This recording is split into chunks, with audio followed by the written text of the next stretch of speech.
maybe we're not paying people enough.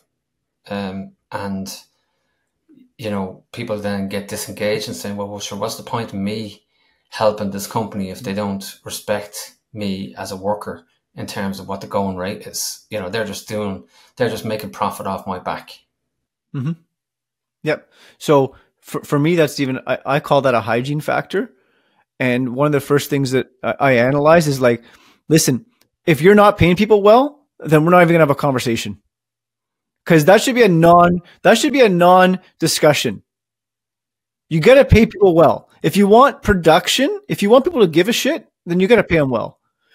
But it gets deeper than that. So you talk about the guys on site saying, well, I'm not going to tell the CEO that he has no clue on what's going on. Right. So that's the problem there. There's no psychological safety within the culture.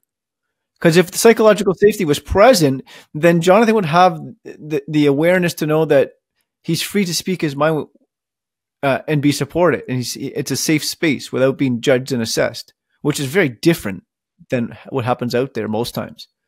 Because then they could say, you know what? I can come to ICO and say, this is what I observed. But we got to look across, or how do really good organizations get really good? Because they get feedback from the folks doing the work on the production line.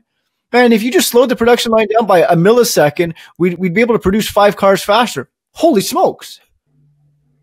Mm-hmm. Right? You got to take a temperature and listen.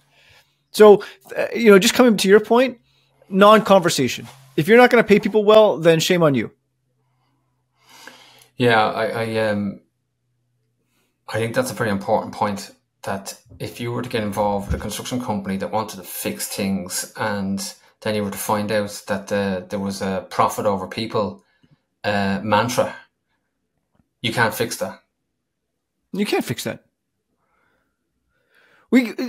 Some organizations have a backwards thinking, I'm going to make a whole bunch of profit and then pay the people. It doesn't work that way, silly. When you look after the people will look after the profits, because it's going to occur as a byproduct of doing the right things. Yeah.